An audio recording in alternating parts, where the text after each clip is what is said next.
Hello बच्चों, आज हम असाइनमेंट 1.3 करेंगे। ठीक है बच्चों, असाइनमेंट 1.3 में हमें 4 प्रॉपर्टीज़ बताई गई हैं। ठीक है, सबसे पहली प्रॉपर्टी है closure property, property 1 that is closure property. बच्चों, क्लोजर प्रॉपर्टी कहती है कि जब भी हम दो इंटीजर्स को ऐड करेंगे, जब भी हम दो इंटीजर्स को, देखो -3 भी एक इंटीजर है और 2 भी एक इंटीजर है, जब हमने इन दोनों को ऐड किया, हमने बीच में प्लस का साइन लगाया और इन दोनों को ऐड किया तो आंसर हमारा क्या आया? -1। ठीक है, तो क्लोजर प्रॉपर्टी कहती है जब भी आप दो इंटीजर्स को ऐड करोगे तो उनका जो आंसर आएगा, जो उनका सम आएगा, that will be an integer as well. वो भी क्या होगा? एक इंटीजर ही होगा। दो इंटीजर्स का एडिशन हमेशा एक इंटीजर ही होगा। That is the closure property of addition. ठीक है, now closure property of subtraction. Closure property of subtraction भी वही कहेगी जो एडिशन में कहा था क्लोजर प्रॉपर्टी ने। तो सब्ट्रैक्शन में क्लोजर प्रॉपर्टी क्या कहती है कि जब भी हम किन्हीं दो नंबर्स को, दो इंटीजर्स को, स्पेशली जब कभी हम दो इंटीजर्स को सब्ट्रैक्ट करें, देखो यहाँ पे हमने 7 में से 8 को माइनस किया, 7 - 8, तो आंसर क्या आया हमारा? एक इंटीजर ही आया। -1 क्या है? एक नेगेटिव इंटीजर है। ठीक है बच्चों, अब इसी तरह closure property of multiplication, multiplication के लिए भी सेम ही रूल अप्लाई होगा कि दो इंटीजर्स का मल्टीप्लिकेशन हमेशा इंटीजर ही होगा। जो आंसर होगा हमारा वो हमेशा एक इंटीजर ही होगा। ठीक है, लेकिन बच्चों डिवीजन के केस में, when it comes to division, ठीक है, इट इज स्लाइटली डिफरेंट। ये थोड़ा सा अलग हो जाता है क्योंकि जब हम डिवाइड करते हैं दो इंटीजर्स को, देखो हमने क्या किया, हमने 3 को डिवाइड किया 4 से। क्या हम 3 को 4 से डिवाइड कर सकते हैं? क्या 3 4 की टेबल में आता है? क्या 3 पूरा डिवाइड होगा 4 से? क्या यहाँ पे हमारा आंसर इंटीजर आएगा या फ्रैक्शन में हमारा आंसर आएगा 3/4? हमारा आंसर यहाँ पे फ्रैक्शन में आएगा। हम इसको 3/4 ही लिख सकते हैं। हम इसको सॉल्व करके 1 2 3 या -1 2 3 ये हम नहीं लिख सकते क्योंकि इसका आंसर -1 -2 -3 नहीं आएगा। ठीक है, अब बच्चों इसके बाद हम नेक्स्ट प्रॉपर्टी देखते हैं। जो नेक्स्ट प्रॉपर्टी है वो है कम्यूटेटिव प्रॉपर्टी। देखो बच्चों, कम्यूटेटिव प्रॉपर्टी क्या कहती है? कम्यूटेटिव प्रॉपर्टी कहती है, देखो सबसे पहले हम एडिशन की देखते हैं। Commutative property of addition, commutative law of addition, ये कहता है कि किन्हीं भी दो इंटीजर्स को आप ऐड करो, ठीक है, उनका सम, जैसे हमने देखो यहाँ पे पहले 4 + 5 किया, ठीक है, तो उनका सम क्या होगा? हमने इसको पहले रख दिया, उसको बाद में रख दिया, सम हमेशा सेम ही रहेगा। It means that 4 + 5 is equals to, हम इसको किस वे में लिख सकते हैं? 5 + 4 के रूप में भी हम इसको लिख सकते हैं, क्योंकि देखो 4 + 5 कितना हो जाएगा? 9 होगा, और 5 और 4 को प्लस करेंगे तो भी हमारा 9 होगा। बस हमने क्या किया? हमने इनकी प्लेसेस चेंज कर दी। हमने यहाँ पे 5 बाद में था, 4 पहले था, हमने यहाँ पे कर दिया, यहाँ पे हमने 5 को पहले लिख लिया और 4 को हमने बाद में लिख लिया। लेकिन ये लॉ कहता है, कम्यूटेटिव लॉ कहता है कि एडिशन के अंदर आप चाहे नंबर्स की प्लेस चेंज कर दो, लेकिन उनका जो आंसर आएगा वो सेम ही आएगा। चाहे आप 4 + 5 कर लो तो भी 9 आएगा, चाहे आप 5 + 4 कर लो तो भी 9 आएगा। That is the commutative law of addition. अब बच्चों, कम्यूटेटिव लॉ जो है वो सब्ट्रैक्शन पर लागू नहीं होता, वो सब्ट्रैक्शन पर काम नहीं करता। क्यों नहीं करता? देखो 7 - 5 कितने होते हैं? 7 - 5 तो 2 होते हैं। क्या ये 5 - 7 के बराबर हैं? हमने 7 - 5 किया तो हमारा आया 2, लेकिन 5 - 7 किया तो क्या आया? 5 छोटा है, 7 बड़ा है, हमने छोटे में से बड़े को माइनस किया। ठीक है, मतलब डू यू रिमेम्बर कि जब ऐसा करते हैं, हम जब छोटे में से बड़े नंबर को माइनस करते हैं, सब्ट्रैक्ट करते हैं, तो आंसर हमेशा हमारा नेगेटिव में आता है। तो इसका आंसर आया -2। ठीक है, तो क्या 2 और -2 इक्वल है? नहीं है। इसीलिए जो कम्यूटेटिव लॉ है वो सब्ट्रैक्शन पर नॉट एप्लीकेबल। ठीक है, तभी हमने यहाँ पे क्रॉस लगाया। जो चीज, जो प्रॉपर्टी जिस चीज पे एप्लीकेबल नहीं होगी वहाँ पर हम क्रॉस का निशान लगा रहे हैं साथ में। तो आप बच्चों को ध्यान रहेगा कि कौन सा लॉ या कौन सी प्रॉपर्टी किस चीज़ पर, किस अरिथमेटिक ऑपरेशन पे एप्लीकेबल नहीं है। जैसे कम्यूटेटिव लॉ सब्ट्रैक्शन का जो अरिथमेटिक ऑपरेशन है यहाँ पर ये एप्लीकेबल नहीं है, क्योंकि 7 - 5 इज नॉट इक्वल्स टू 5 - 7, क्योंकि 2 इज नॉट इक्वल्स टू -2। क्या 2 - 2 को इक्वल हो सकता है? नहीं, कभी नहीं हो सकता। अब मल्टीप्लिकेशन के लिए देखते हैं कम्यूटेटिव लॉ क्या कहता है। मल्टीप्लिकेशन के लिए कम्यूटेटिव लॉ कहता है कि अगर आप 2 को 4 से मल्टीप्लाई कर लो, चाहे 4 को 2 से मल्टीप्लाई कर लो, आंसर आपका 8 ही आएगा। इट विल नॉट चेंज, ये आंसर सेम ही रहेगा, चाहे आप 2 की टेबल पढ़ लो 4 तक या फिर आप 4 की टेबल 2 तक पढ़ लो, आंसर हमारा 8 ही आता है। देखा है ना आपने, जब टेबल्स हम लर्न करते हैं तो 2 4 जा 8, 4 2 जा भी 8 होता है। इट मीन्स दैट कि जो कम्यूटेटिव लॉ है वो मल्टीप्लिकेशन के लिए भी इट होल्ड्स गुड। इसके लिए यहाँ पे ये अप्लाई होता है, एप्लीकेबल है यहाँ पे कम्यूटेटिव लॉ मल्टीप्लिकेशन के लिए। अब देखो commutative law for division. 4 divide by 2, हमने 4 को डिवाइड किया 2 से, तो हमारा आंसर आया कितना आया? 2 आ गया, क्योंकि 2 की टेबल में 4, 2 2 जा 4 पे आता है। तो जब हमने 2 से डिवाइड किया 4 को, ठीक है, 4 को हमने रखा उसमें ऐसे, हमने रखा 4 को अंदर, 2 को रखा बाहर, तो 2 2 जा 4, तो हमारा आंसर क्या आ गया? 2। ये हमारा आंसर आ गया। क्या ये 2 डिवाइड बाय 4 के इक्वल है? कि क्या जब हम 2 को अंदर रख के 4 को बाहर रखें तो क्या इसको डिवाइड करेंगे तो ये पॉसिबल है? ये तो पॉसिबल ही नहीं है। 2 छोटा है और 4 बड़ा है। तो हमने क्लास 6 में जब हमने डेसिमल्स वाला चैप्टर पढ़ा था बच्चों, तो हमने इसको भी सॉल्व करना सीखा था। अगर ऐसी कोई सिचुएशन हो, ये नंबर छोटा है, तो क्या लगाएंगे हम? एक 0 लगा के डेसिमल लगाएंगे और यहाँ पे एक 0 लगाएंगे। देन 4 5 जा 20, आंसर क्या है हमारा? 0.5। इसका आंसर बच्चों आया 2, इसका आंसर आया 0.5। क्या 2 और 0.5 इक्वल हैं? नहीं है। इट मीन्स दैट कि कम्यूटेटिव लॉ डिवीजन के ऊपर भी not applicable, it does not apply on this operation as well. Division के ऊपर भी ये एप्लीकेबल नहीं होता कम्यूटेटिव लॉ। अब बच्चों नेक्स्ट प्रॉपर्टी है एसोसिएटिव लॉ की। एसोसिएटिव लॉ कहता है, एसोसिएटिव लॉ क्या कहता है कि एडिशन के लिए, देखो सबसे फर्स्ट चीज हम पढ़ेंगे एडिशन के लिए। एडिशन में एसोसिएटिव लॉ कहता है कि अगर आपके पास 3 इंटीजर्स हैं, कितने? 3 इंटीजर्स हैं अगर हमारे पास, तो अगर आपने उनको ग्रुप में ऐड किया है, देखो जैसे हमने हमने क्या किया, 5 और 4 को ऐड कर लिया, ठीक है, क्या आंसर आया इसका? इसका आंसर आ गया 9। फिर हमने देखो ये प्लस और माइनस, जब ब्रैकेट खोला तो माइनस आ गया, -2, तो इसका आंसर आ गया 7। हमने इसको सॉल्व किया इतने से को, तो आंसर आया 9 - 2 7। अब हम इसको सॉल्व करके देखते हैं। जो एसोसिएटिव लॉ है एडिशन का, वो कहता है कि अगर आप इनको अलग अलग ग्रुप्स में, यहाँ पे देखो हमने पहले 5 और 4 को ऐड किया, ब्रैकेट में रखा है ना हमने यहाँ पे, तो वी नो दैट कि ब्रैकेट को हम पहले सॉल्व करते हैं। यहाँ पे हमने ब्रैकेट में किसको रखा है? 4 प्लस ब्रैकेट में -2 को, एंड ब्रैकेट क्लोज। तो हम लेफ्ट हैंड साइड में तो हम 5 + 4 को पहले ऐड करेंगे क्योंकि ये ब्रैकेट में है, क्योंकि बोर्ड मास का रूल भी कहता है कि ब्रैकेट पहले ही सॉल्व होगा। और RHS साइड में, राइट हैंड साइड में हम 4 प्लस -2 को पहले सॉल्व करेंगे, ठीक है, क्योंकि ये यहाँ पर ब्रैकेट में है। अब देखो 5 तो वैसे का वैसा आ गया प्लस, अब ये जब ब्रैकेट खुल जाएगा, बाहर प्लस है अंदर माइनस है, तो प्लस माइनस माइनस बन जाएंगे, ठीक है। फिर ये आ जाएगा 4 - 2, ये क्या बन जाएगा? 4 - 2, ये प्लस माइनस माइनस बन जाएंगे मिलकर। 4 - 2 कितना होता है? 4 - 2 होता है 2, तो 5 + 2 ये भी कितना हो गया? 7, तो ये भी 7, ये भी 7।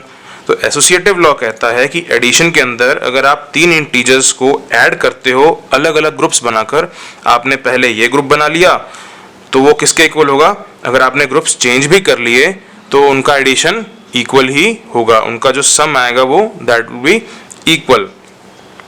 जैसे हम यहाँ पे आपको समझ में आ गया ना, हमने इसका एडिशन किया तो 7 आया, इसका एडिशन किया तो भी 7 आया, तो हम ये लिख सकते हैं कि 5 + 4 enclosed in brackets plus -2 bracket के अंदर इज इक्वल्स टू 5 प्लस, फिर हमने ब्रैकेट अब यहाँ पे 4 प्लस ब्रैकेट में -2 के ऊपर लगा दिया, तो ये दोनों इक्वल होंगे। अब बच्चों ये जो लॉ है ये सब्ट्रैक्शन पर एप्लीकेबल नहीं होता। हमने देखो ऊपर कम्यूटेटिव में भी पढ़ा था कि कम्यूटेटिव लॉ भी सब्ट्रैक्शन पे एप्लीकेबल नहीं होता, ठीक है। कम्यूटेटिव लॉ डिवीजन पे भी एप्लीकेबल नहीं होता। इसी तरह एसोसिएटिव जो लॉ है वो सब्ट्रैक्शन पर भी एप्लीकेबल नहीं होता और वो डिवीजन पर भी एप्लीकेबल नहीं होता। हम पढ़ते हैं कैसे, देखो सब्ट्रैक्शन के अंदर हमने क्या किया, हमने 7 - 4 पहले किया, क्योंकि ब्रैकेट में ना 7 - 4 किया, कितना आ गया 3 आ गया। अब 3 - 2, ये -2 यहाँ पे आ गया, तो 3 में से 2 माइनस किया, कितना आ गया 1 आ गया। तो इसको जब हमने LHS को सॉल्व किया तो 3 - 2 1 आया। अब हम इसको सॉल्व करके देखते हैं। देखो पहले हमने ब्रैकेट सॉल्व किया, 7 माइनस हमने सीधा वैसे लिख दिया, 4 में से 2 गए 2, 7 - 2 आ गया 5। क्या 1 और 5 इक्वल हैं? No, they are not equal. It means that this law is not applicable on subtraction, on this operation, on this mathematical operation. This law is not applicable. ठीक है। Now we should move on to the multiplication. Multiplication के ऊपर ये law applicable है। कैसे देखो, हमने पहले -3 और 2 को मल्टीप्लाई किया, फिर 4 को मल्टीप्लाई किया ग्रुप्स बनाकर, तो -3 multiply 2 -6, -6 multiply 4 is equals to -24। इसका मल्टीप्लीकेशन आया -24। अब इनको मल्टीप्लाई करके देखते हैं। -3 ये ब्रैकेट के बाहर है ना, पहले ये ब्रैकेट सॉल्व करेंगे हम। ये ब्रैकेट तो सिर्फ इंटीजर के लिए लगाया हुआ है, क्योंकि माइनस का यहाँ पे साइन है, नेगेटिव इंटीजर है, इसलिए हमने ब्रैकेट लगाया हुआ है। इसको मल्टीप्लाई किया 2 4 जा 8 से, तो -3 मल्टीप्लाई 8, ये भी क्या हुआ -24 आया। तो -24 is equal to -24। It means that associative law multiplication पर एप्लीकेबल है। नेक्स्ट हम डिवीजन के ऊपर देखते हैं कि क्या डिवीजन के ऊपर एसोसिएटिव लॉ एप्लीकेबल है या नहीं। डिवीजन को हमने किया, डिवीजन को चेक करते हैं। देखो 8 डिवाइड बाय 4 डिवाइड बाय 2, क्या ये 8 डिवाइड बाय 4 डिवाइड बाय 2, सिर्फ ब्रैकेट्स की जो पोजीशंस है वो चेंज हो गई हैं। तो हम चेक करते हैं। देखो हम पहले इस ब्रैकेट को सॉल्व करेंगे। 8 डिवाइड बाय 4 कितना हो गया 2। अब ये जो डिवाइड का साइन है ये यहाँ पर एज इट इज आ गया। Then divide by 2 is equals to 2 divide by 2 1। इसको सॉल्व करते हैं तो जो ब्रैकेट के बाहर 8 है वो एज इट इज आ गया, डिवाइड बाय, अब ब्रैकेट को सॉल्व किया 4 divide by 2 is equals to 2, तो 8 divide by 2 is equals to 4। तो बच्चों क्या 1 और 4 आर दे इक्वल? नो, ये दोनों इक्वल नहीं है। It means that associative law division पर भी एप्लीकेबल नहीं है। ठीक है। अब हम रिवाइज करते हैं कि हमने इस पेज पे क्या पढ़ा। क्लोजर प्रॉपर्टी एडिशन के ऊपर, सब्ट्रैक्शन के ऊपर और मल्टीप्लिकेशन के ऊपर इट होल्ड्स गुड, ये एप्लीकेबल है। देखो क्लोजर प्रॉपर्टी हमने क्या सीखा था कि जब भी हम दो इंटीजर्स को ऐड करेंगे तो जो आंसर आएगा वो एक इंटीजर ही आएगा। सब्ट्रैक्शन में जब भी हम दो इंटीजर्स को सब्ट्रैक्ट करेंगे तो आंसर हमारा इंटीजर ही आएगा। मल्टीप्लिकेशन, जब भी हम दो इंटीजर्स को मल्टीप्लाई करेंगे तो आंसर हमारा एक इंटीजर ही आएगा। देन कम्यूटेटिव लॉ क्या कह रहा था, एडिशन के अंदर चाहे 4 + 5 लिख लो चाहे 5 + 4 लिख लो, दोनों क्या होंगे, इक्वल होंगे। 4 + 5 इज इक्वल टू 5 + 4, क्योंकि उनका जो आंसर है वो इक्वल ही आएगा, सेम ही आएगा, दैट इज 9। सब्ट्रैक्शन के ऊपर commutative law was not applicable, ऐसा हमने सीखा अभी, क्योंकि जब 7 में से 5 माइनस किए तो 2 आया, 5 में से 7 माइनस किए तो -2 आया। मल्टीप्लिकेशन के ऊपर कम्यूटेटिव लॉ देखो इट होल्ड्स गुड, यहाँ पे भी सही है। देन डिवीजन के ऊपर ये नॉट एप्लीकेबल, इसके लिए हमने क्रॉस का निशान लगाया हुआ है, क्योंकि हमने यहाँ पे सॉल्व करके देखा कि जब हमने 4 को 2 से डिवाइड किया तो 2 आंसर आया, जब 2 को 4 से डिवाइड किया तो 0.5 आंसर आया, 0.5। तो 2 और 0.5 तो इक्वल नहीं है। It means that commutative law division के ऊपर भी नॉट एप्लीकेबल। देन हमने एसोसिएटिव लॉ पढ़ा, इसमें हमने ग्रुप्स अलग अलग बना के देखे, सेम ही इंटीजर्स हैं, जैसे यहाँ पे 5, यहाँ पे 4, यहाँ पे 5, 4, -2, -2, पहले हमने इन दोनों को ऐड किया और यहाँ पे पहले हमने इन दोनों को ऐड किया।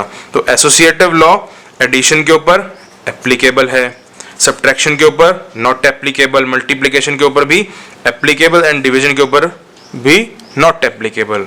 जैसे सब्ट्रैक्शन पे नॉट एप्लीकेबल है वैसे ही डिवीजन के ऊपर भी नॉट एप्लीकेबल है ये। ठीक है बच्चों, अब हम देखते हैं नेक्स्ट प्रॉपर्टी।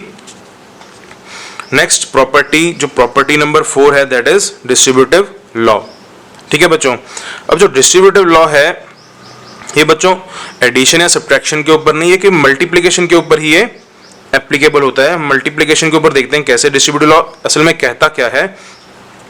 डिस्ट्रीब्यूटिव लॉ कहता है कि अगर आपने 9 को मल्टीप्लाई किया -3 + 6 से, अगर आपके पास इस तरह से लिखा हुआ है, एक आपके पास सम एक एक्सप्रेशन है वो इस फॉर्म में लिखा हुआ है 9 × -3 ब्रैकेट के अंदर -3 + 6, तो हम इसको कैसे और लिख सकते हैं? हम इसको और किस फॉर्म में एक्सप्रेस कर सकते हैं? हम इसको और किस तरह से लिख सकते हैं? हम बच्चों जो ये ब्रैकेट है ना, हम ब्रैकेट के अंदर देखो दो इंटीजर है, एक तो -3 और एक -6 है, तो हम 9 को एक बार तो -3 से मल्टीप्लाई करेंगे, 9 × -3, और बच्चों जो ये वाला माइनस का साइन है ना, ये वाला माइनस का साइन यहाँ पर बीच में आ जाएगा। 9 एक बार तो -3 से मल्टीप्लाई होगा और 9 एक बार 6 से मल्टीप्लाई होगा, और ये जो बीच का साइन है ये अगर प्लस है तो यहाँ पर प्लस आ जाएगा, अगर ये माइनस का साइन है तो यहाँ पर माइनस का साइन आ जाएगा। ठीक है, और क्या हो गया? 9 × -3, एक ये बन गया सेट, एक बन गया 9 × 6, 9 को 6 से मल्टीप्लाई कर दिया इधर और 9 को -3 से मल्टीप्लाई कर दिया। अब हमारे पास कभी भी कोई ऐसी सिचुएशन आए जहां पर हमें इस तरह की कोई चीज दी हो तो हम उसको इस फॉर्म में लिख सकते हैं, क्योंकि that is the distributive law of multiplication over addition और सब्ट्रैक्शन। अगर तो यहाँ पे प्लस का साइन है दैट इज ओवर एडिशन, अगर यहाँ पे माइनस का साइन होता तो हम बोलते over subtraction. But this is a distributive law for multiplication. ठीक है, अब देखते हैं क्या डिस्ट्रीब्यूटिव लॉ डिवीजन के ऊपर सही बैठता है या नहीं बैठता। क्या हम डिस्ट्रीब्यूटिव लॉ को डिवीजन के ऊपर अप्लाई कर सकते हैं या नहीं कर सकते? देखो डिस्ट्रीब्यूटिव लॉ मल्टीप्लिकेशन के ऊपर तो होता है, तो हम क्या करते हैं, डिस्ट्रीब्यूटिव लॉ को मल्टीप्लिकेशन के ऊपर हम यहाँ पे एक टिक लगा देते हैं कि this is right, this holds good for multiplication distributive law. But for division, क्या डिवीजन के लिए भी ऐसा है या नहीं है? चेक करते हैं। देखो सेम इसी तरह हमने जो ऊपर लिखा था सेम उसी तरह लिखा 15 डिवाइड, अब यहाँ पे सिर्फ डिवाइड का साइन आ गया, यहाँ पे मल्टीप्लिकेशन था, यहाँ पे डिवीजन का साइन आ गया, तो 15 डिवाइड बाय ब्रैकेट में 3 + 5 8। अब बच्चों हम इसको सॉल्व करके देखते हैं कि सॉल्व करने के बाद क्या जो हमने राइट साइड में जो चीज़ लिखी है, जैसे हमने ऊपर किया था कि देखो ब्रैकेट में से क्या कर दिया, 15 को पहले 3 से डिवाइड कर दिया, फिर प्लस, फिर 15 डिवाइड बाय 5। हम सॉल्व करके देखते हैं क्या आंसर आता है कि नहीं आता। देखो 15 डिवाइड बाय 3 + 5 कितना होता है 8, क्योंकि ब्रैकेट पहले सॉल्व होगा ना यहाँ पे, तो 15 को 8 से डिवाइड किया तो इसका क्या आंसर आएगा बच्चों? इसका आंसर तो पॉइंट्स में आएगा, डेसिमल्स में इसका आंसर आएगा, तो हमें उसकी निकालने की भी जरूरत नहीं है। हम इधर देखते हैं कि इधर क्या आंसर आएगा। इधर मुझे लग रहा है इधर आंसर कुछ और आएगा। अब 15 को यहाँ पे 3 से डिवाइड किया 5 आ गया, प्लस 15 को 5 से डिवाइड किया 3 आ गया, इज इक्वल्स टू 8। 5 + 3 8। बच्चों इसका आंसर तो 8 आया, इसका आंसर, और इसका आंसर है 15 डिवाइड बाय 8। तो क्या 15 डिवाइड बाय 8 और 8 ये इक्वल है? ये इक्वल नहीं है, तो डिवीजन के लिए distributive law is not applicable. यहाँ पर ये सही नहीं है, हम इसको यहाँ पर अप्लाई नहीं कर सकते। ठीक है, इसके बाद बच्चों ये तो हो गए हमारे 4 प्रॉपर्टीज हो गई हमारी। यहाँ पे मैंने नंबर नहीं लिखा, but this is the 4th property. ठीक है, पहले हमने 3 प्रॉपर्टीज पढ़ी, कौन कौन सी थी?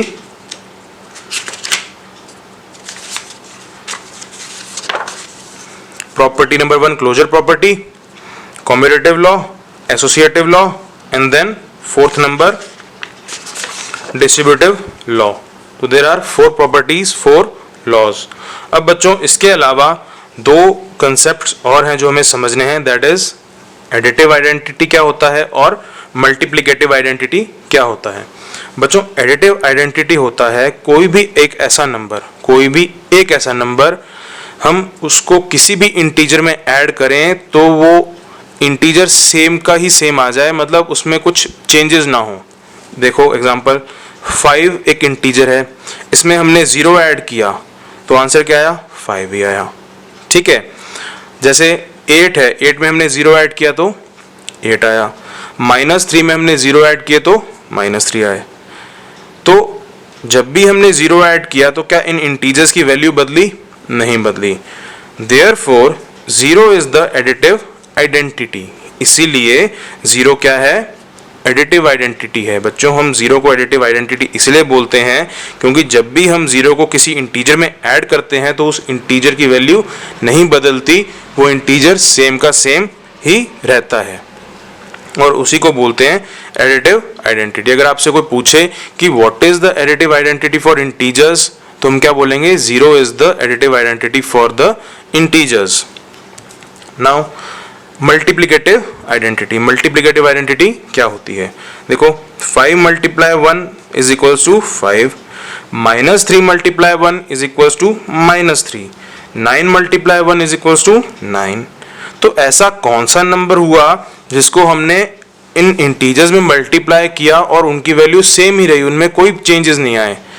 वो कौन सा नंबर हुआ? वो नंबर हुआ, वो इंटीजर हुआ 1।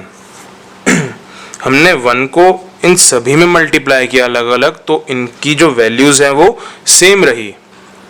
ठीक है, तो बच्चों therefore 1 is the multiplicative identity. इसीलिए जो 1 है वो मल्टीप्लिकेटिव आइडेंटिटी है। 1 मल्टीप्लिकेटिव आइडेंटिटी क्यों है?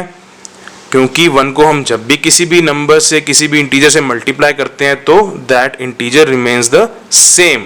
That is why 1 is the multiplicative identity. चलो अब हम असाइनमेंट 1.3 के क्वेश्चंस देखते हैं बच्चों। चलो सबसे फर्स्ट नंबर क्वेश्चन देखो। सबसे फर्स्ट नंबर क्वेश्चन है हमारा multiple choice question. First, closure property does not hold good in integers for. जो क्लोजर प्रॉपर्टी है it does not hold good in integers for. और बच्चों हमने अभी पढ़ा था, देखो क्लोजर प्रॉपर्टी, देखो यहाँ पे कौन सा ऐसा ऑपरेशन है, कौन सा ऐसा अरिथमेटिक ऑपरेशन है जहां पर क्लोजर प्रॉपर्टी नहीं एप्लीकेबल हो रही, जहां पे it does not hold good, that is division.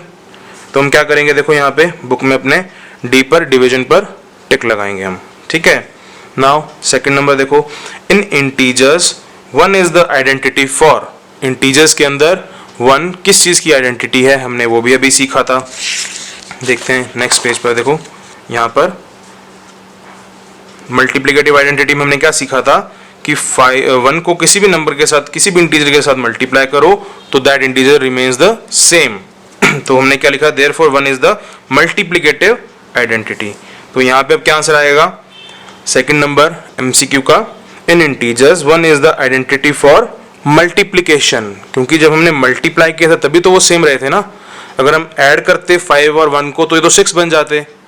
तो एडिशन के लिए तो नहीं है, एडिटिव आइडेंटिटी तो नहीं है 1, ये मल्टीप्लिकेटिव आइडेंटिटी है। जब हम मल्टीप्लाई करते हैं तो that number remains the same.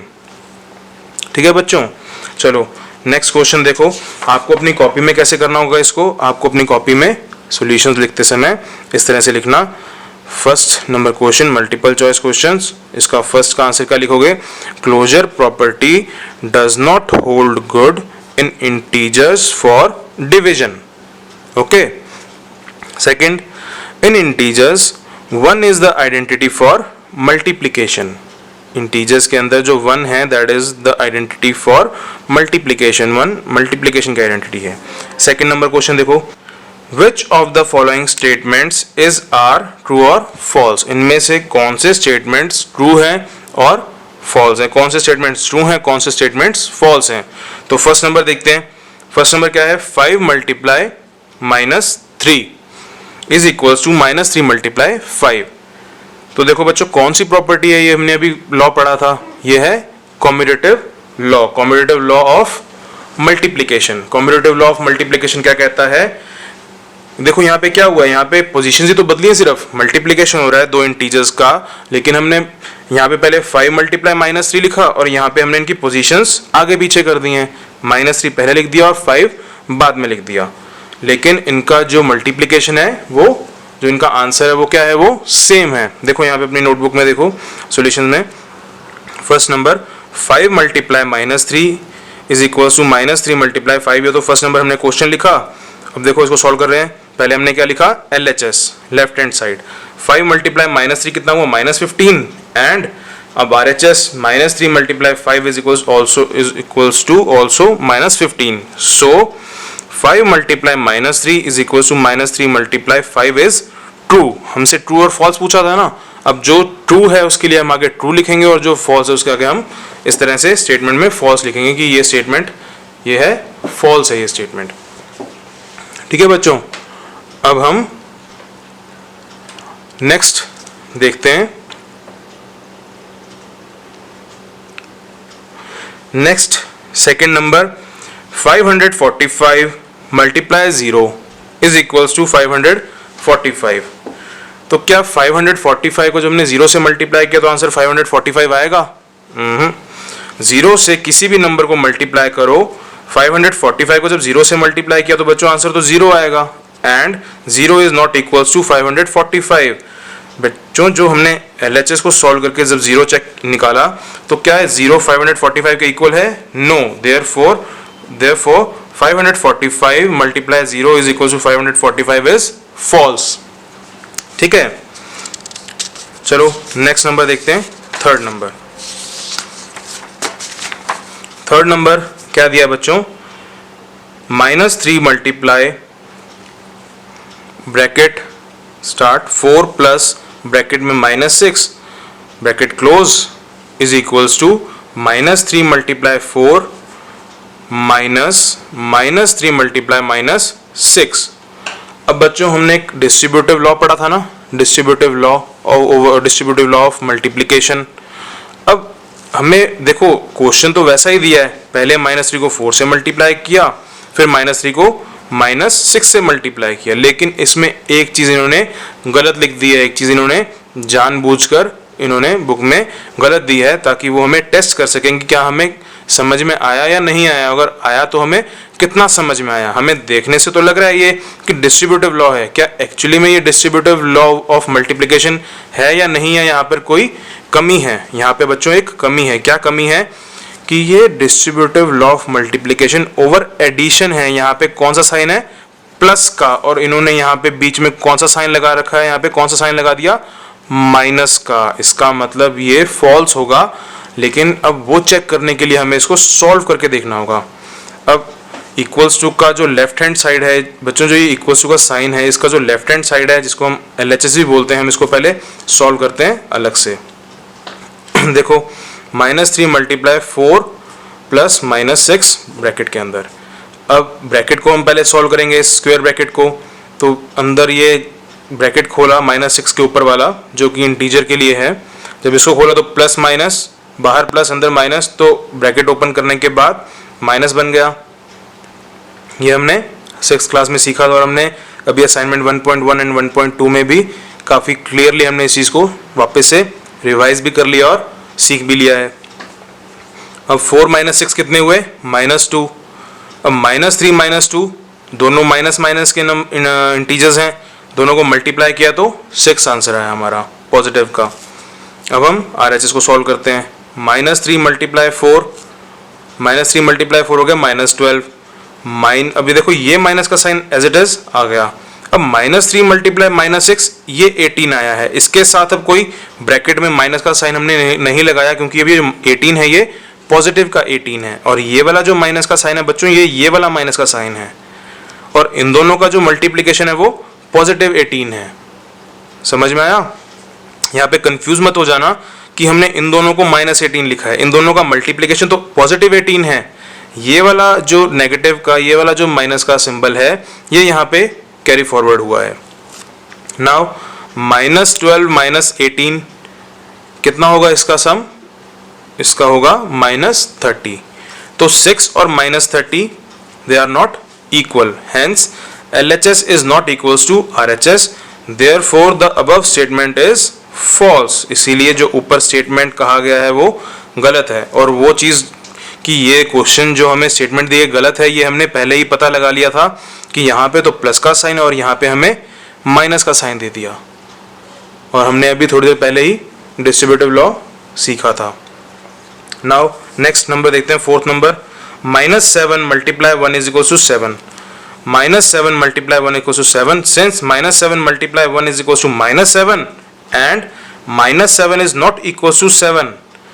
बच्चों इसका जो मल्टीप्लिकेशन है इन दोनों का वो तो -7 है, और क्या -7 7 के इक्वल है? नहीं, नॉट इक्वल्स टू। देखो बीच में हमने साइन क्या लगाया है, इक्वल्स टू को लगाकर हमने बीच में एक इस तरह से उसको काट दिया। इसका मतलब साइन का होता है नॉट इक्वल्स टू, दैट की -7 is not equals to 7, therefore above statement is false. इसीलिए ऊपर दिया गया स्टेटमेंट वो क्या है, फॉल्स है। Now fifth number, -5 multiply -2 is an integer, कि इन दोनों को मल्टीप्लाई करने के बाद एक इंटीजर आंसर आएगा। तो देखो -5 multiply -2 is equals to 10, positive का 10। क्या 10 इंटीजर है पॉजिटिव का? बिल्कुल है, ये हमने क्लोजर प्रॉपर्टी में भी पढ़ा था और सीखा था कि मल्टीप्लिकेशन, हम जब भी दो इंटीजर्स को मल्टीप्लाई करेंगे तो जो आंसर आएगा वो भी एक इंटीजर ही होगा। तो इन्होंने हमसे यही कहा है, यही पूछा है, क्लोजर प्रॉपर्टी इन्होंने पूछी है हमसे बिना क्लोजर प्रॉपर्टी का नाम या उस वर्ड को मेंशन किए कि -5 मल्टीप्लाई -2 इज एन इंटीजर। तो yes, -5 multiply -2 is an integer, therefore the above statement is true. इसलिए जो अबव स्टेटमेंट है that is true. Now question number हम बच्चों 3 देखते हैं। क्वेश्चन नंबर 3 क्या दिया है हमें, find the product of the following using some quicker groupings. अब हमें बोला है कि कोई भी आप ग्रुपिंग करो, कोई भी किसी भी तरह की ग्रुपिंग करो, लेकिन जल्दी से सॉल्यूशन करो इसका, जल्दी से इसको सॉल्व करो। क्विकर का मतलब होता है जल्दी, जल्दी से सॉल्व करने के लिए आपको जितनी प्रॉपर्टी सिखाई गई थी उन प्रॉपर्टीज का इस्तेमाल करते हुए, उन प्रॉपर्टीज को यहाँ पर अप्लाई करते हुए इनका आंसर जल्दी से निकालो। और उन्होंने कहा कि आप अपनी मर्जी से कोई भी प्रॉपर्टी लगा सकते हो, ठीक है। तो देखो फर्स्ट नंबर क्वेश्चन क्या है, 235 मल्टीप्लाई 99 प्लस 235 मल्टीप्लाई 1। अब डिस्ट्रीब्यूटिव जो लॉ था हमने ऑफ मल्टीप्लिकेशन वो हमने सीखा था। तो बच्चों उसके अंदर क्या बताया गया था हमें, देखो उसके अंदर अब हम उसका उल्टा कर देंगे। हमें यहाँ पे भी 235 मल्टीप्लाई 99 दिया गया है और यहाँ पे भी 235 मल्टीप्लाई 1 दिया गया, और बीच में क्या है, प्लस का साइन है। तो हमने क्या कर दिया बच्चों, 235 दोनों के पास है ना, 99 के पास भी और 1 के पास भी, दोनों के साथ मल्टीप्लाई हो रहा है। तो हमने 235 को बाहर कॉमन ले लिया, इसको बोलते हैं कॉमन लेना, ठीक है। तो हमने 235 को बाहर लिख लिया अकेला एक बार, मल्टीप्लाई का साइन, देन ब्रैकेट के अंदर 99। अब बच्चों ये बीच वाला साइन क्या है, प्लस का या माइनस का है, प्लस का है। तो यहाँ पे क्या साइन आएगा, प्लस का, 99 प्लस 1। अब नेक्स्ट स्टेप में देखो 99 प्लस 1 कितना हो गया, 100 हो गया। तो इन दोनों को मल्टीप्लाई किया तो पीछे 235 के 2 zeros लग गई। तो आंसर क्या आ गया हमारा, 23,500, ठीक है। सेकंड नंबर देखते हैं इसका। सेकंड नंबर क्या है हमारा, 235 मल्टीप्लाई 499 मल्टीप्लाई 0। अब बच्चों इसको सॉल्व करने के लिए हमें फिर से कोई प्रॉपर्टी का यूज करना है। अब इसको सॉल्व करने के लिए देखो बच्चों, हम फर्स्ट नंबर क्वेश्चन में अगर हम इनको सॉल्व करते, पहले हम इसको इससे मल्टीप्लाई करते, ठीक है, फिर जो आंसर आता उसमें हम 200 इसको मल्टीप्लाई करके जो आंसर आता उन दोनों को ऐड करते, तो हमें कितना टाइम लग जाता और हमें कितनी सारी कैलकुलेशंस करनी पड़ती। पहले हमें 235 को 99 से मल्टीप्लाई करना पड़ता, फिर आंसर आता, फिर हमें 235 1 जा तो 235 ही होगा, तो इसका जो आंसर आता हम उन दोनों को ऐड करते, जब ऐड करते फिर हमारा ये वाला आंसर आता। तो कितना लंबा प्रोसीजर हो गया। तो ये जो लॉज हैं, ये जो प्रॉपर्टीज हैं बच्चों, इसीलिए बनाई गई हैं ताकि हमारी जो कैलकुलेशन है वो क्या हो जाए, आसान हो जाए। अब हम इसको सॉल्व करेंगे ना आगे चल के तो आंसर यही आएगा, लेकिन आप खुद देखो कि ये सॉल्व करना आसान है या ये सॉल्व करना आसान है। ये सॉल्व करना आसान है ना, इसीलिए हम इन प्रॉपर्टीज का यूज करते हैं। अब देखो सेकंड नंबर में, अब हम अगर हम इन दोनों को मल्टीप्लाई करेंगे तो इन दोनों को मल्टीप्लाई करने के लिए हमें, मैंने लिखा 235 मल्टीप्लाई 499, 9 की टेबल से पहले 9 5 जा 45, 4 कैरी आ गया, 9 3 जा 27 प्लस 4 31, 3 कैरी आ गया, 9 2 जा 18 प्लस 21, 3 आ गया, 3 को ऐड किया तो 21 18 में, फिर 9 से फिर मल्टीप्लाई किया, फिर 4 से मल्टीप्लाई किया, कितना लंबा आंसर आ गया। ठीक है, तो अब हम यहाँ पे दिमाग लगाएंगे। दिमाग लगाते हुए हम क्या करेंगे, यहाँ पे हमने जो प्रॉपर्टी सीखी थी उनका यूज करेंगे। ठीक है, अब हम क्या करेंगे, ग्रुपिंग करेंगे। ग्रुपिंग किस तरह से करेंगे, एसोसिएटिव लॉ ऑफ मल्टीप्लिकेशन में पढ़ा था एसोसिएटिव लॉ के अंदर कि हम ग्रुप्स बना सकते हैं, हम ग्रुप्स को चेंज कर सकते हैं, अलग अलग ग्रुप्स में नंबर्स को मल्टीप्लाई कर सकते हैं। देखो तीनों नंबर हैं ये, हमने इन तीनों को मल्टीप्लाई करना है।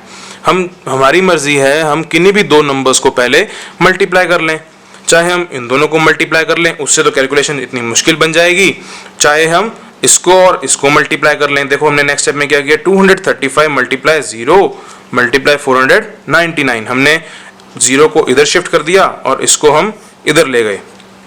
ग्रुपिंग हम ऐसे चेंज कर सकते हैं। ये एसोसिएटिव जो लॉ है हमारा, जो अभी हमने पढ़ा था स्टार्टिंग में, ये एसोसिएटिव लॉ है ये, कि हम ग्रुप्स को चेंज कर सकते हैं अपनी कैलकुलेशन को आसान बनाने के लिए।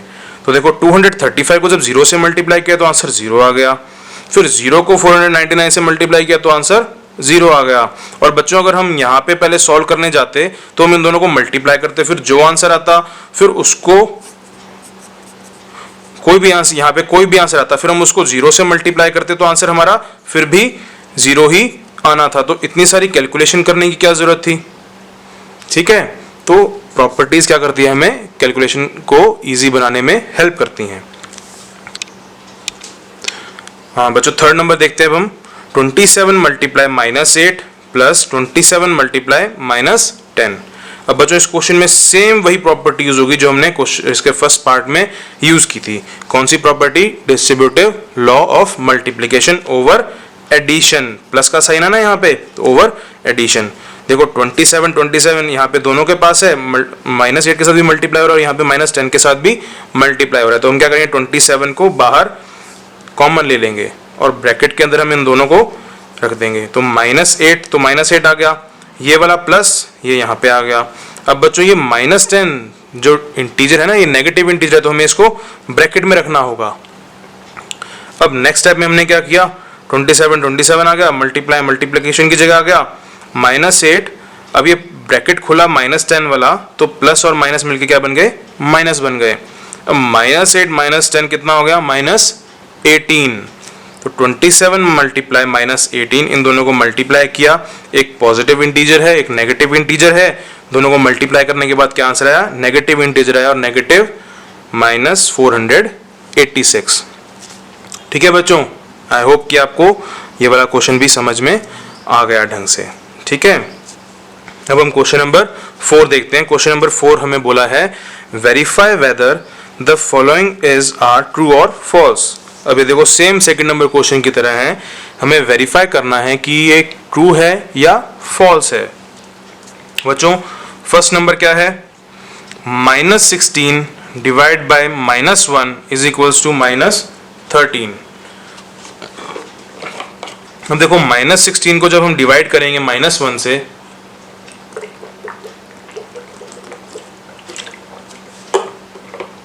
तो क्या आंसर आएगा, -16 को हमने -1 से डिवाइड किया तो आंसर क्या है हमारा, 16 आया, क्योंकि माइनस से माइनस का साइन कट जाएगा डिवाइड करते टाइम और आंसर हमारा 16 आएगा। तो क्या 16 और -13 इक्वल हैं, नहीं है, therefore above statement is false. क्या लिखोगे, therefore above statement is false. ठीक है बच्चों, चलो नेक्स्ट क्वेश्चन देखते हैं।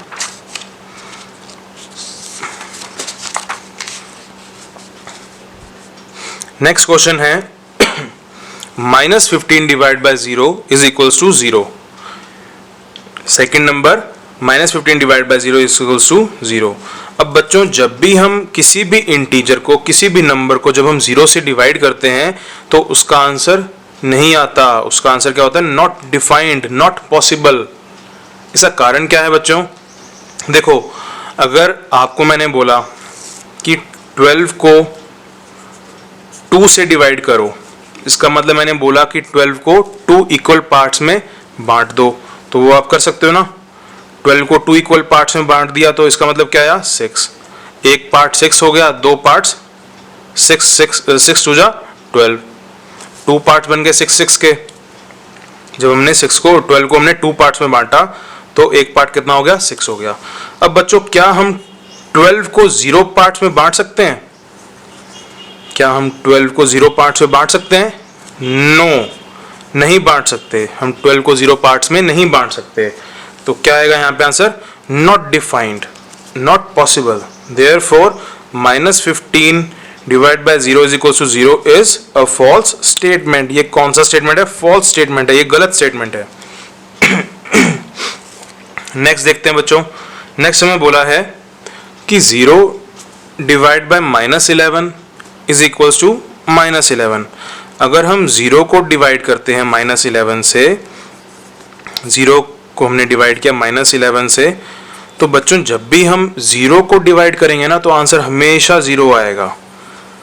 यहाँ पे देखो 12 था, हमने 12 को 2 पार्ट्स में डिवाइड किया, यहाँ पे 0 है, कुछ है ही नहीं, उसको 11 पार्ट्स में डिवाइड कर दो तो भी क्या आंसर आएगा?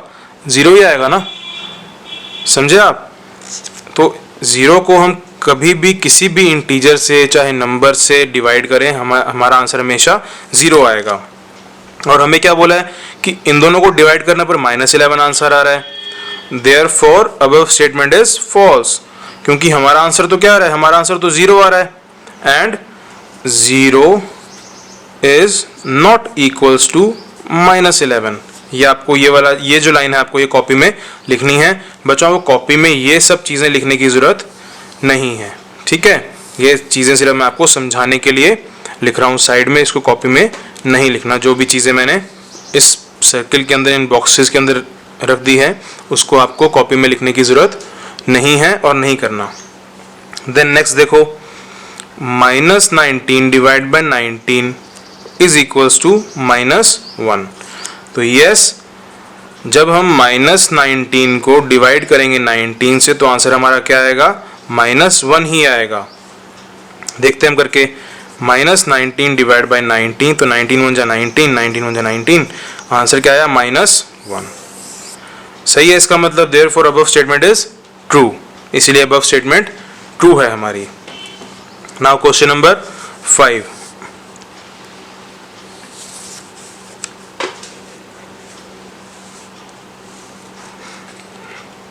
तो क्वेश्चन नंबर 5 क्या है हमारा?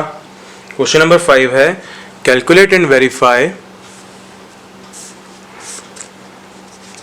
And verify using the associative law. Associative law कौन सा लॉ था? एसोसिएटिव लॉ ये वाला। हमने ग्रुप्स चेंज किए थे। यहाँ पे ग्रुप्स चेंज करने के बाद हमने सीखा था कि एडिशन और मल्टीप्लिकेशन के ऊपर एसोसिएटिव लॉ एप्लीकेबल है और सब्ट्रैक्शन और डिवीजन के ऊपर ये एप्लीकेबल नहीं है, ग्रुप्स चेंज करने वाला। तो देखते हैं हम क्वेश्चन नंबर 5 को सॉल्व करते हैं। फर्स्ट नंबर है 10 मल्टीप्लाई ब्रैकेट में -5 मल्टीप्लाई -6 ब्रैकेट क्लोज। अब देखो हमने क्या किया यहाँ पे, पहले तो हमने इसको एज इट इज सॉल्व किया इसी ग्रुपिंग के साथ, कि हमने पहले इस ब्रैकेट को सॉल्व किया। अभी हमने ब्रैकेट चेंज नहीं किए क्योंकि हमें पहले इस तरह से सॉल्व करना है, फिर हम ब्रैकेट फिर चेंज करेंगे, फिर उसका आंसर जो आएगा फिर इसके आंसर से मिलाएंगे तब उसको। देखो -5 मल्टीप्लाई -6 कितना हो गया? 30 हो गया। 10 multiply 30 is equals to 300। And अब हमने ग्रुप्स चेंज कर दिया। अब हमने ग्रुप किस किस का बना दिया? पहले तो इन दोनों का ग्रुप था एक, अब हमने क्या कर दिया? फर्स्ट 2 इंटीजर्स का ग्रुप बना दिया। देखो जो बड़ा ब्रैकेट है, जो बिग ब्रैकेट है, अब हमने 10 एंड -5 के ऊपर लगाया हुआ है। तो देखो अब हमने क्या किया, इसको अलग मल्टीप्लाई किया। 10 मल्टीप्लाई -5 -50, फिर -6 से मल्टीप्लाई किया तो 50 मल्टीप्लाई -6 -50 मल्टीप्लाई -6 इक्वल्स टू 300। देयरफॉर क्या होगा ये भी कि ये और ये दोनों क्या हैं? इक्वल हैं। हमें यही प्रूव करने के लिए कहा था, तो हमने क्या लिख दिया? Hence verified. हमें सिर्फ ये कैलकुलेट करने के लिए कहा था और हमें कहा था कि वेरीफाई करो कि ऐसा है या नहीं, और क्या आया हमारा आंसर दोनों का इक्वल आया। हेंस वेरीफाइड, कि हमने इसको चेक कर लिया, हमने वेरीफाई कर लिया। अब बच्चों इसका सेकंड नंबर देखते हैं हम। सेकंड नंबर क्या है? -5 मल्टीप्लाई -3 ब्रैकेट के अंदर है ये, बिग ब्रैकेट के अंदर, फिर मल्टीप्लाई -4, ठीक है, ये हमें क्वेश्चन बुक में गिवन है। तो सबसे पहले हम क्या करेंगे, सेम ग्रुपिंग के साथ इसको सॉल्व करेंगे। तो -5 मल्टीप्लाई -3, 15 आ गया पॉजिटिव का, इसको -4 से मल्टीप्लाई किया, आंसर आया -60। एंड अब हमने ग्रुपिंग चेंज कर दी, पहले इन दोनों की ग्रुपिंग थी, अब हमने ग्रुपिंग -3 और -4 की कर दी। -5 एज इट इज लिख दिया, -3 मल्टीप्लाई -4 12 आ गया, then -5 multiply 12 is equals to -60। बच्चों हमें टेबल्स याद होनी बहुत ज़्यादा ज़रूरी हैं। 15 4 जा कितना होता है, 12 5 जा कितना होता है। अगर आप लोगों को बच्चों टेबल्स याद नहीं होंगी तो कैलकुलेशन के अंदर आपको बहुत ज़्यादा प्रॉब्लम आएगी। सो टेबल्स को लर्न करो। नाउ क्वेश्चन नंबर 6 देखो, calculate and verify using distributive law over addition. अब डिस्ट्रीब्यूटिव लॉ हमने सीखा था ना मल्टीप्लिकेशन का, कि मल्टीप्लिकेशन के अंदर डिस्ट्रीब्यूटिव लॉ ओवर एडिशन जो है, अब हमें क्या कहा है क्वेश्चन नंबर 6 में कि कैलकुलेट करो और वेरीफाई करो कि डिस्ट्रीब्यूटिव लॉ ओवर एडिशन यहाँ पे एप्लीकेबल है और सही भी है। माइनस देखो फर्स्ट नंबर है -5 मल्टीप्लाई 6 प्लस -3। तो अकॉर्डिंग टू डिस्ट्रीब्यूटिव लॉ क्या कहता है कि पहले -5 के साथ 6 को मल्टीप्लाई कर दो, फिर ये प्लस यहाँ पे आ जाएगा, फिर -5 मल्टीप्लाई -3। तो -5 मल्टीप्लाई 6 हो गया -30, -5 मल्टीप्लाई -3 हो गया 15। तो -30 प्लस 15 हो गए -15, क्योंकि -30 बड़ा है ना, इसकी वैल्यू ज़्यादा है, जबकि है नेगेटिव नंबर ये। तो अब जब हम इन दोनों को सॉल्व करेंगे तो आंसर हमारा -15 आएगा। बच्चों और इस तरह की जो आपके इस तरह के जो आप करते हो एडिशंस एंड सब्ट्रैक्शंस इंटीजर्स के, तो कभी गलत ना हो तो आप क्या करो आप अपने दिमाग में, आप अपने माइंड में नंबर लाइन इमेजिन करके then try to solve these sums. Verification में हमें क्या करना है, वेरिफिकेशन में हमें जो ये ऊपर क्वेश्चन दिया गया था इसको एज इट इज वेरीफाई करना है। देखो पहले हम क्या करेंगे, 6 और इसको सॉल्व कर लेंगे, ब्रैकेट को सॉल्व किया तो बाहर प्लस का साइन अंदर माइनस का साइन, तो 6 - 3 माइनस का साइन बन जाएगा ना, प्लस माइनस का साइन बन गया, तो 6 - 3 3 होता है, -5 मल्टीप्लाई 3 क्या आंसर है, आंसर -15। तो ये -15 और ये -15 हमारा आंसर सही है। ठीक है, तो ये हमने चेक भी कर लिया, कैलकुलेट भी कर लिया और वेरीफाई भी कर लिया using distributive law over addition.